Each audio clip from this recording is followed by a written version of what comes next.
Tambua soko, ongeza tija, kutekeleza dira ya 2050. Mtazamaji, hii ni kauli mbiu ya maonesho ya 88 yanayoendelea katika jiji hili la Dodoma katika viwanja vya Dr. John Malechela.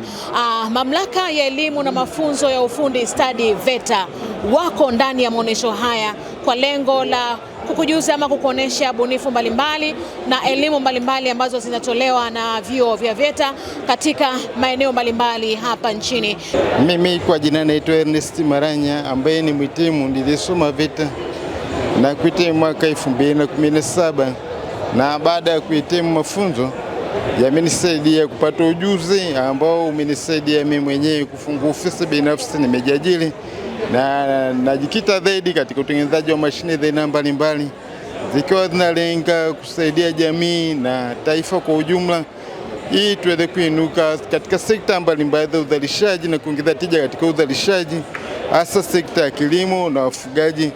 Na pili, kwa hapa katika maonyesho haya hapa tumewasilisha mashine za aina mbalimbali, lakini hasa mashine ya msingi sana ambayo ningependa kuielezea hapa, ambaye ina matokeo chanya kwa jamii nzima, hasa jamii ya wafugaji na halmashauri mbalimbali nchini zinazohusika na masuala ya mazingira. Tumetoa wazo sisi VETA kwa kushirikiana, tumetengeneza mashine ambayo kazi yake ni kwa ajili ya kupunguza taka zinazozalishwa masokoni, hasa katika miji mikubwa kama Dar es Salaam, Dodoma, Mwanza na aina mbalimbali za miji mikubwa ambayo inaofanya biashara wadogo wanaojihusisha na biashara za vyakula. Kwa hiyo tumebaini kwamba sekta ya mazingira inaelemewa na taka, hasa kwamba wanakusanya mabaki mingi sana ya takataka wanapeleka kwenye madampo. Hii swala tunaweza kulisuluhisha kwa kuzibadili taka kuwa fursa ambayo inaweza kumsaidia mwananchi kwa ajili ya kuinuka kiuchumi. Nataka kufahamu, kwa hiyo zile taka ambazo mnazikusanya barabarani mnazichakata, kinakuwa chakula cha mifugo, si ndio? Asante sana. Inakuwa kwamba hii mashine inaweza kusaga aina mbalimbali za taka. Kwa mfano, tuchukua hii hapa katika miji unakuta mboga kama hizi hapa zilizokwisha ubora wanatupa aina mbalimbali za mazao kama karoti iliyokwisha ubora wanatupa, maganda njegere wakishamenya wanatupa, vitunguu saumu vilivyokwisha ubora vinatupa. Sasa nakuwa hivi, wewe utaenda utakusanya hizi taka kwa sababu zinakuwa zimetupa, zinatolewa bure tu, unachukua bure, unakusanya zote. Ukishazichukua utakuwa na mashine hii hapa hii ambayo kwamba itakusaidia kwa ajili ya kuzichakata. Utachukua hii taka hizi unaziweka ndani ya mashine, utawasha mashine yako. Kuna changamoto mimi. Utawasha mashine yako, hii mashine itaanza kusaga vyakula ya mabaki ya namba mbalimbali. Utanunua mashuru kama pumba ya mahindi, dagaa kidogo, utachanganya, vinasagwa kwa pamoja. Ukishamaliza kusaga mchakato, utalisha mifugo ya aina mbalimbali. Na uzuri wa hii mashine haibagui mfugo, inahudumia mifugo yote kuanzia ng'ombe, mbuzi, kuku, kondoo, nguruwe na aina mbalimbali za mifugo. Wito wangu mkuu ni kwamba nahamasisha au natoa wito kwa mamlaka zinazohusika na mazingira, hasa halmashauri katika majiji mbalimbali, waweze kuwasiliana na VETA makao makuu au kuwasiliana na mimi mwenyewe mbunifu moja kwa moja kwa simu namba 0693516327. Irudie itaje vizuri. Mawasiliano namba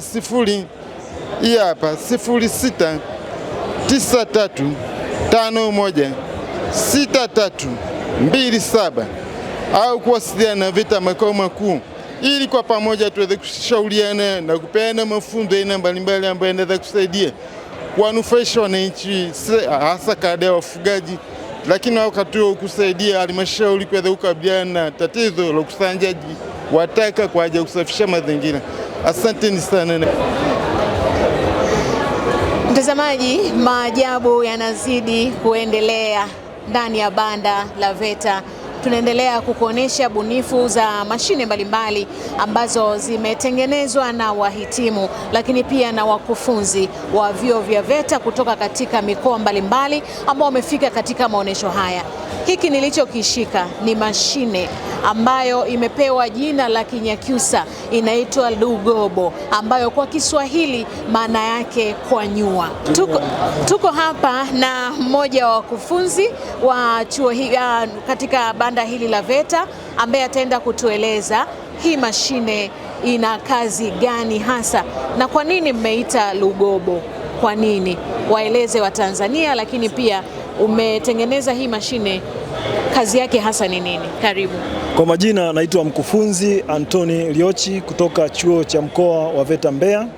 Hii ni lugobo, maana yake ni kwanyua, ni neno la Kibantu kabisa, neno la Kinyakyusa, maana yake kwanyua au kata.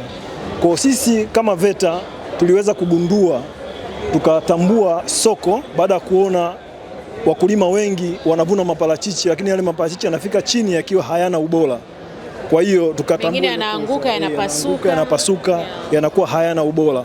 Kwa sisi baada ya kutambua hiyo fursa, ndio tukaja tukagundua hichi kifaa cha kuweza kuvunia parachichi. Kwa kama unavyokiona hichi kifaa kina mkasi juu. Kina mkasi juu, na huu mkasi unaweza ukaumuvu vyovyote vile unavyotaka. Unaweza ukaushusha chini ukaupandisha juu.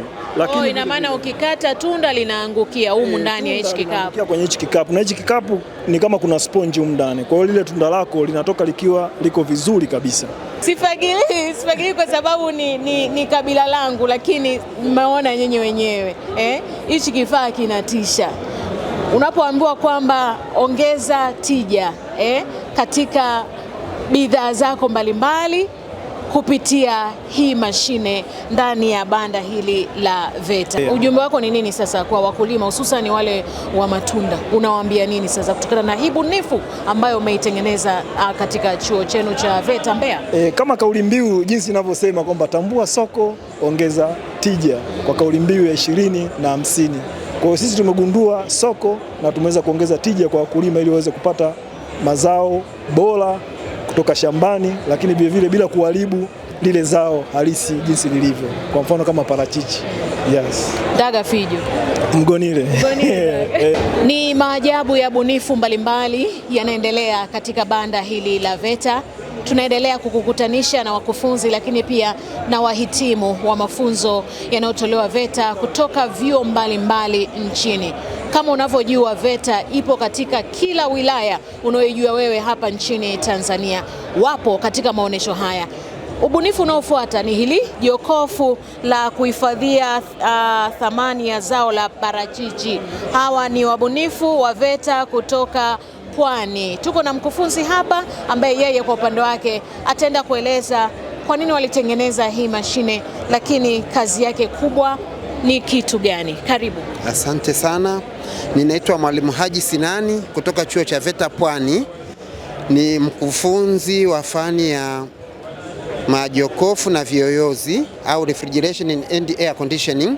Sisi tumekuja na ubunifu wa jokofu la kuhifadhia thamani ya zao la parachichi, na hii ilitokana na kilio kikubwa cha wakulima wanaolima mazao ya parachichi nchini, wakilalamikia mazao yao baada ya kuvuna hayachukui muda mrefu, yanaharibika kabla ya kwenda sokoni kwa wateja au kabla ya kuyasafirisha kwenda nje kwa ajili ya mauzo.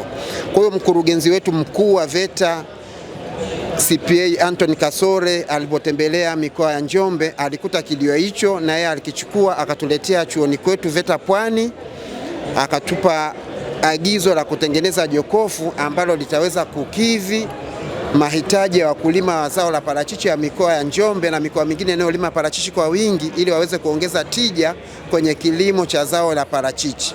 Kwa hiyo na sisi tulichukua hiyo agizo kwa kushirikiana na ofisi zetu za kanda ya Mashariki, tukaweza kutengeneza mfano wa jokofu hilo ambalo linaweza kutunza maparachichi kwa muda mrefu.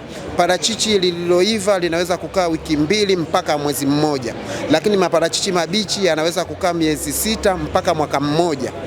Naitwa mkufunzi Michael Masumbuko, natokea VETA Kionda. Nimetengeneza mfumo jumuishi kwa upande wa uhifadhi wa mazao shamba, ambao tunazungumzia mboga, tunazungumzia matunda, lakini bado tunazungumzia upande wa uhifadhi wa mazao yatokanayo na mifugo. Hapo tunazungumzia nyama, tunazungumzia maziwa, tunazungumzia mayai, lakini bado kuna upande wa wenzetu, upande wa uvuvi, kwa maana ya kwamba samaki wa Mwanza, lakini pia samaki anayetokana na bahari, namna gani tutaweza kumhifadhi. Kwa hiyo huu mfumo nimeweza kutengeneza baada ya kugundua kwamba samaki zinazopatikana au nyama zinazopatikana kutokana na mifugo na uvuvi, wakati mwingine zinakuwa hazina ladha na wakati mwingine zinakuwa hazina nutrients, imekuwa ishapotea.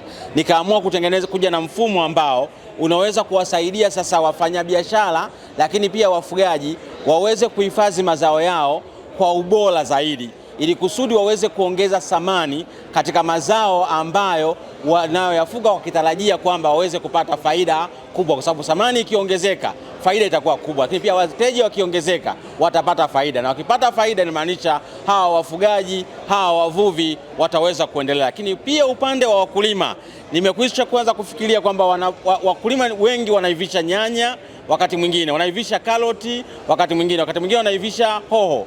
Haya mazao yanakuwa na msimu ambao wa kuweza kuivisha. Kwa hiyo yakiiva yanaiva kwa mkupuo yote kwa pamoja, bei inashuka. Nikakaa sasa kuanza kufikiria nitawasaidiaje hawa wakulima kulingana na taaluma ambayo niko nayo na uwezo wa kuwasaidia hawa wakulima. Nikafika sehemu sasa kuanza kuwatengenezea jokofu ambalo wanaweza sasa wakahifadhi mazao yao zaidi ya mwezi mpaka miezi miwili, wakihifadhi mazao yao wakisubiria bei iweze kupanda. Lakini pia ni moja ya suluhisho la kuokoa upotevu wa mazao hapa nchini. Lakini pia ina uwezo wakati wakisubiria bei iweze kupanda. Bei ikipanda, hawa wakulima watapata faida nzuri. Kwa hiyo sasa hili jokofu kwa ajili ya wakulima, kwa ajili ya wavuvi, kwa ajili ya wafugaji ni suluhisho sasa la kuweza kuwasaidia hawa wakulima waweze kuhifadhi mazao yao na kuongeza tija katika bidhaa ambayo wanayoizalisha, kulingana pia na malengo ya nchi yetu ambayo kufikia mwaka 2050 nchi yetu wakulima waweze kulima, lakini pia waongeze tija katika mazao yao. Sasa tumeanza VETA kuweza kuwaongezea tija wavuvi, kuweza kuwaongezea tija wakulima, lakini pia kuweza kuongezea tija wafugaji katika bidhaa ambazo wanazozalisha.